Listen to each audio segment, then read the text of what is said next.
Hello everyone and welcome back to more Final Fantasy VII. We are at part 30. In the last part we did some side quests, and in this part we're going to continue on with the main story, but first, one more side quest. We're going to go to Wutai, we're going to get Yuffie's final limit break, and then we'll continue on with the main story. Yuffie's is actually a really good one to get, not only, even if you aren't using Yuffie, because her like this little quest will actually get us a lot more story into Yuffie's hometown and her past, so it's a good one to do. And I realized I could do it now. I actually could have done it the first time we went to Wutai, it just would have been really hard, so I decided to wait until later. But now that we have all our other limit breaks, there's no reason not to get it now, so we can just have her strongest one. So yeah, we're gonna basically, we have to do this challenge here. We go up, there's 5 floors. Every floor we fight a battle. I'm going to be speeding through the battles because none of them are very hard except the last one, which is kind of like a boss type thing. But yeah, none of them are very hard, especially since we're level 50. I mean, like I said, you could do this. Technically, it's possible to do it the first time you come here. Don't recommend doing that. It's hard. That's why I waited till later, but yeah, so then we just make our way up to the next floor, and then, oh, I'm doing some menuing, yeah, you know, getting materia readjusted, because it's just Yuffie, fighting these battles. As you saw, it's solo Yuffie, so, have Yuffie equipped properly with the right materia and stuff. And like I said, these aren't the hardest fights in the world, so you'll be fine. So this town kind of sees Yuffie as just kind of some immature child, and she kind of, after Wutai lost the war against the Shinra, she's kind of been wanting to prove herself to this town by getting the materia so they can become more powerful. She's also a little upset with the state of the town, but more on that in a bit. We got some battles here first. Like I said, they aren't hard, especially since we have Quadricast Ultima, you know. not that hard. Yeah. So we're just gonna kind of breeze through these. But yeah, Yuffie's hometown, if you remember, they've mentioned the war against Wutai. That's actually where Elmira, who is Aerith's like adoptive mother, that's where she lost her husband, was like in this war. The Shinra were fighting the Wutai. The Wutai ended up losing, and then that really affected their town, made them much weaker, so Yuffie wanted to help make them stronger, not only to help the town, but also to prove herself, because the town kind of sees her as this kind of dumb, immature, I think they used the word bimbo at one point. So yeah. Well, another battle, speeding right through it. Quadricast Ultima, how I love you so. Yeah, actually, I am, at the time of this recording, I'm actually finished recording footage for this game. So, the final, like, the whole series is going to be 35 parts, so we only got 5 parts left after this. So we're getting fairly close to the end. Still, don't worry, a lot happens, but yeah. And the last 2 parts are going to be pretty meaty parts content-wise, so look forward to that. But then we have, you know, like, there's not much to say about this. We're just going up this tower, spamming Quadricast Ultima to get through all these battles. And yeah, Yuffie's kind of just proving herself so we can get her limit break, her final limit break, which is all creation, which actually is not the best limit break in the world. It's only single hit, it hits all targets. It's pretty much a guaranteed 9999 damage, but like only one 9999. Like, Knights of the Round can do like sometimes upwards of like 60,000 damage in one turn or something, so, you know, but it's fine, it's okay. And now Nobody's made it this far apparently, so now we have to face the final challenge, him, as they say, and we'll find out here in a moment who him is.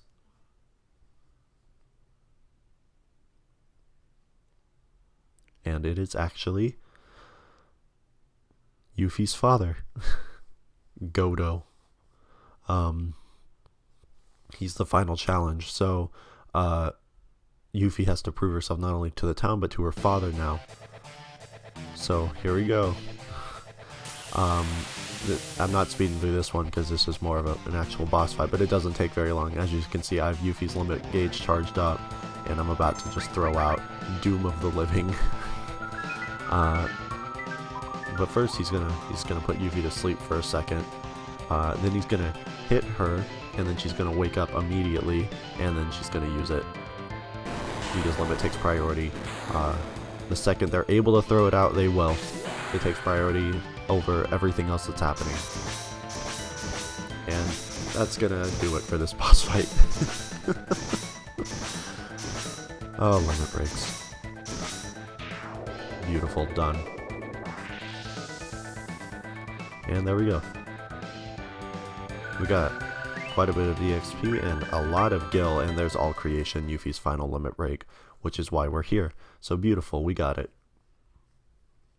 Now we can, well, first we're going to get some story here, but, yeah. Old coot. Yuffie is kind of, I guess she's not the smartest, clearly, but I don't know. She means well. She wants the best for her town, and she wants to be able to prove herself. And she's also about to kind of stand up for herself here. But she did just prove herself. She beat the strongest person in this tower, which apparently nobody's done before. And oh yeah, we also get the Leviathan materia, which I'll be showing off later in this part. That's another summon. It'll summon the sea creature Leviathan, and which is a summon in most Final Fantasy games. Excuse me. If you've played Final Fantasy 15, you know that there's a pretty insane boss fight with Leviathan. But so yeah, Yuffie's actually really upset at her father for turning Wutai into kind of just this stupid tourist resort town instead of. It kind of feels like a slap in the face of their heritage to her. Just because the Shinra took over, and he kind of realizes that she's right. It is kind of a slap in the face of their heritage, and they should respect that more. And no matter what the Shinra does to them, you know, they're still the people of Wutai. I think there's a little bit of a commentary of kind of capitalism and corporations. Just corporate mentalities can kind of cause, you know, some cultures to be affected, some cultures to be outright destroyed. I mean, that we've seen that happen all the time throughout history. The search for greed and power leads to the destruction of cultures. And I mean, this isn't fully like that bad, but it's still hinting at it a little bit. Just yeah, I mean, it's pretty clear this game, whether you like it or not, has a pretty liberal ideology on just the way the world works. But I don't think it's completely unfounded either. But it makes me laugh when people say, oh, video games these days are way too political and way too left-leaning, and then you have this game from the 90s that is incredibly political and incredibly liberal with its messages. It's kind of interesting that people are just thinking this is happening now. It's like, did they completely miss the message of this game? Final Fantasy's always been kind of more anti-authority, much more liberal ideologies, but so her dad, like father like daughter, he's just like, hey, when they're done, take their materia, bring it back here. Whenever they're done saving the world, yeah, just snag their materia, please. Take it back here. But yeah, anyways, we got we got Yuffie's final limit break all creation that I'm going to give to her right here. Beautiful. And yeah. And let's have that limit set. Come on, past me. There we go, beautiful. And I'm actually going to cut ahead to when we get out of here. Beautiful, there we go, perfect. And now, on with the main story, finally. After an entire part of exclusively side content, even the beginning of this part, we're finally going to move on with the main story. And the main story will kind of be taking a forefront here for the next few parts. So, that's good. I believe so anyway. Pretty sure it does. Does it? Yeah, it does. Yeah, it does. Don't worry about it. We're good. Yeah, now we're going to Rocket Town because they're going to try to launch that huge materia straight at Meteor, which of course we're trying to get the huge materia from them for ourselves, because we need to stop Sephiroth, and also, you know, it's probably not going to work, yeah, I mean, like I said, we still have 5 parts left, so, you know, if Meteor gets stopped here, then that would be kind of a weird way to go on for the next 4 parts. But anyways, we got a bunch of required fights here of just standard Shinra guards. They're nothing too bad, so I'm just going to speed through all of them. Because like I said, they're just not, you know, we've seen these enemies a million times, so yeah, just get through it. And I believe it's either this part or it might be the next part actually, where Cloud finally gets, or no, it's not even the next part, it's not until, it's another few parts until Cloud finally gets Meteor Rain as level 3 limit break. But anyways, now Sid, this is the last time in the game I believe that there is a party member you have to take with you somewhere besides Cloud. Cloud of course is required, but we have to bring Sid along too. But there's no major boss fight or anything, so I'm just kind of gonna get him equipped with some basic materia, nothing too crazy, and then we're just gonna kind of get a move on. There's some battles here, but Cloud and Barret can more than handle it with their materia, and also I gave Sid Leviathan just to show that off, so, you know. But yeah, we're raiding this rocket, trying to get the huge materia out of it before it launches into space, because Shinra now fixed the rocket, and of course Sid has a personal stake in this, because this is the rocket that he was going to go into space with, which is his lifelong dream to go into space. So that's kind of why Sid's along.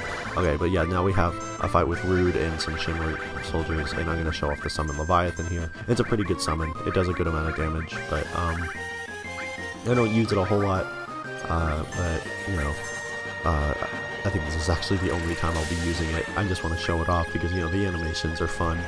But yeah, kaboom.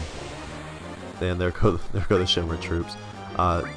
And Cloud's asleep, awesome, but it's fine. Wake up, Cloud. nothing is a good wake up call, like a poke with a spear. That'll wake me up for sure. And there we go, done. Like I said, nothing too bad. Beautiful. Beautiful. And we get some good experience. Barret gets a nice level up. We're getting up there in levels.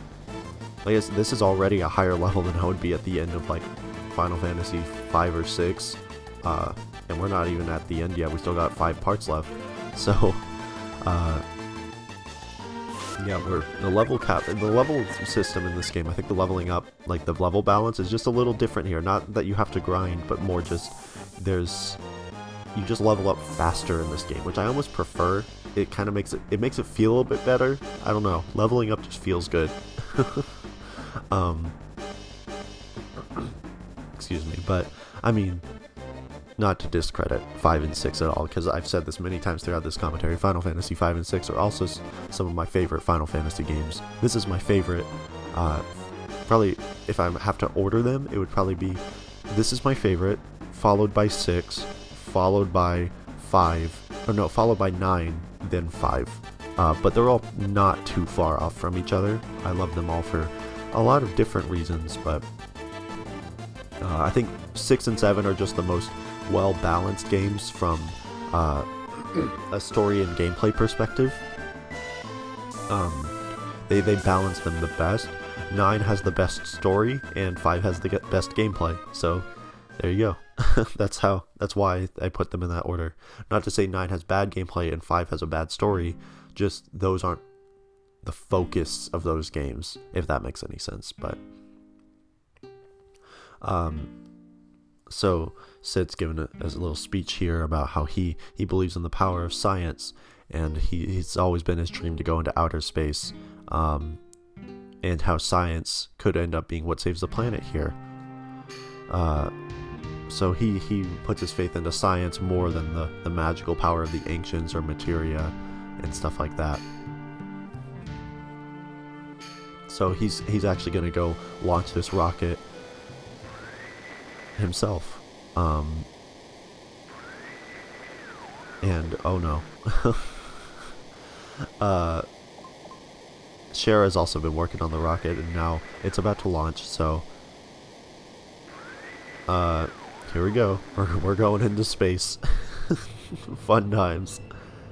4, 3, 2, 1, blast off.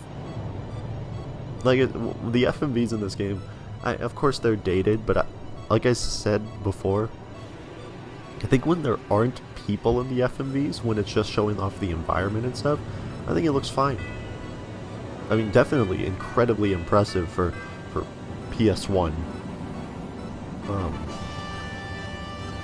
But yeah, it's, you know, this doesn't look bad at all. And the FMVs in 8 and 9 look much better, and the FMVs in both of those games are really fucking impressive. They look amazing. And then Final Fantasy X's FMVs are also just insane too. So yeah, the FMVs just keep getting better. FMVs have now kind of become a staple for like big moments in Final Fantasy games. Every one of them has these FMV cutscenes. Even up through 15 has them. And like they have it at the beginning, and they have it for a few key moments throughout Final Fantasy 15. Even though 15 is also a much more gameplay focused Final Fantasy. The story takes kind of a backseat in 15. For better or for worse, that's almost a problem in that game, because the way they approach that, Final Fantasy V isn't story focused, but it's still a complete story. It's just a much simpler story compared to some other Final Fantasies. Final Fantasy 15 takes the approach of having an equally complicated story to other Final Fantasy games, but just not putting it all in the game. And that's a little stupid, and I'm not a fan of that, but oh well. You know, we're not commentating on Final Fantasy 15, we're commentating on Final Fantasy 7, but yeah, now we gotta get the huge materia from the rocket, and there's an escape pod on this rocket that we can get on before the rocket, you know, crashes into a meteor, which would mean our definite demise. So we gotta get that huge materia and get the fuck out of here before that happens. And this is actually kind of a tricky mini game that we're about to do here. This game has a lot of mini games, more than probably any other Final Fantasy, but this one, so you have to input a passcode, but you don't know what the passcode is. It's so you just have to kind of input it randomly, and Sid will occasionally give you some hints as he tries to remember it. But the passcode's the same every time, so if you just remember it every time, then it's the same. It is, I believe, circle, square, cross, cross. So every time, or XX. Circle, square, cross, cross. And I think it's that every time, which would be AYBB on the Switch version of the game, or BXAA on the Xbox One version of the game. So yeah. And there we go. Got it. And then Sid makes a remark of like, you probably already knew it. You wouldn't have you wouldn't have gotten it on your first try if you didn't already know it. Which is a little funny nod at the player. But anyways, now let's get the fuck out of here before you know, before we fucking die. So yeah. Now we got all the huge materia from the Shinra. So Oh shit. One of the oxygen tanks malfunctioned. Ugh. And now Sid's stuck. What are we gonna do? And Sid's just like, go on without me. Like, I'm not gonna. He doesn't want to be responsible for two other people's deaths too. So he's like, get out of here. Don't worry about me. And the clouds are just like, no, we're gonna help you. You're my friend. I'm not gonna leave a friend behind. So, and also I love that. So it was tank number 8 that blew up, which meant that the tank that Shara was checking that caused the launch Sid to stop the launch all those years ago actually was malfunctioning. So she was right in doing that, and actually ended up probably saving Sid's life. You stupid motherfucker. So Sid finally realized that Shara was right, and he actually should be thanking her because she is the reason he's still probably alive. So I like that little arc where he finally comes around to Shara and realizes that she was right and he should not be a complete asshole to her. Character growth, everyone. Yeah, now we're taking this escape pod out, so hopefully, so we won't fucking crash into meteor and die. And now we get this little escape pod, and tell me what this shot reminds you of here. Man, that doesn't look like Star Wars at all, does it? When R2 and C-3PO in the first Star Wars get shot out of the Star Destroyer, and then they're looking up at space. Yeah, nothing like Star Wars. Final Fantasy never takes inspiration from Star Wars. Ever. Not even one time. No, see? Not Star Wars at all. It's never... No. Final Fantasy taking inspiration from Star Wars? No way. Never happens. But anyways, the rocket's gonna crash straight into meteor. Let's see how this goes. And... Ooh... Kaboom. And then it causes the sky to kind of catch on fire for a second. Everybody looks up, freaking out. What's gonna happen? Oh my god, what's happening with meteor? The sky, I don't know. Buchenhagen. I don't know. I guess that's a live projection of what's actually happening or something. I don't know. Anyways, so what happened? Did it work? Did it work? Did the rocket destroy meteor? Let's find out.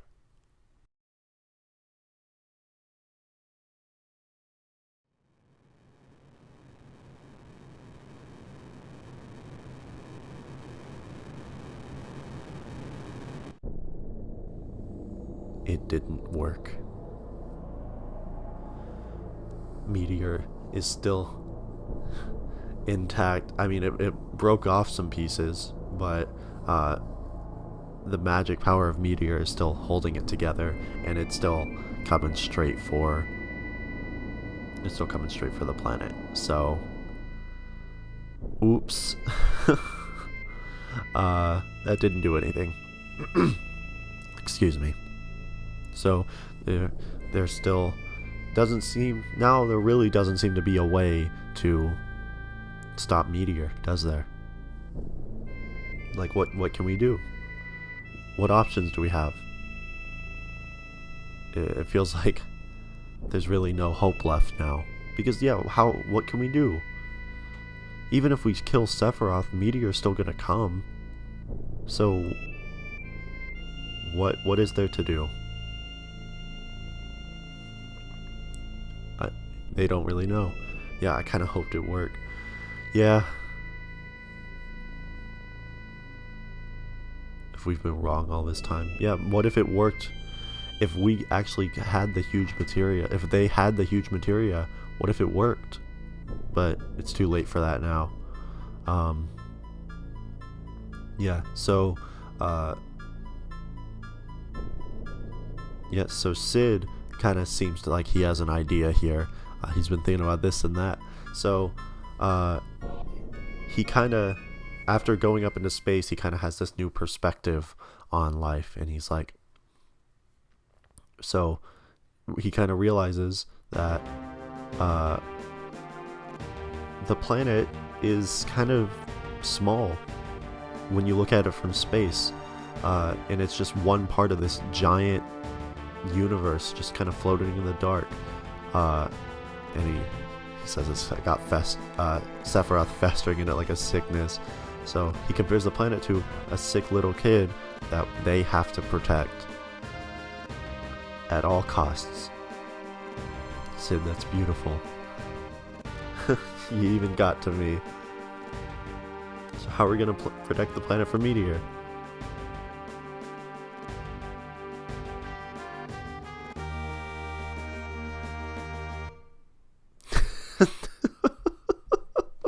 I've always loved that moment.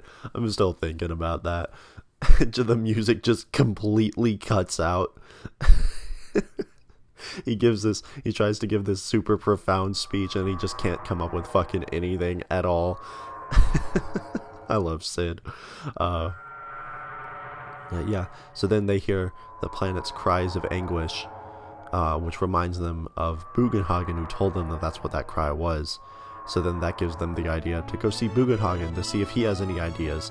To see Bugenhagen in Cosmo Canyon. So that is going to be our next destination. So yeah, and there's Yuffie still getting airsick.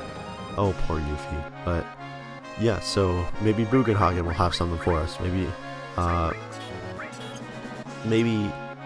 he will be able to come up with something to help us stop Meteor.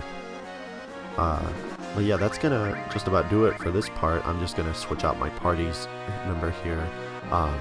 Make sure everyone's equipped with, the good stuff. Then I'm gonna heal everybody out. Okay, yeah, oh, I wish I had a ribbon. Oh well. We'll be getting that. Actually, we won't really be getting a ribbon until the second to last part. Oof, but it's okay, we'll get one. Yeah, anyways, that's going to do it for this part. In the next part we will go to Cosmo Canyon, talk with Bugenhagen. So yeah, I'll see you guys next time for more Final Fantasy VII.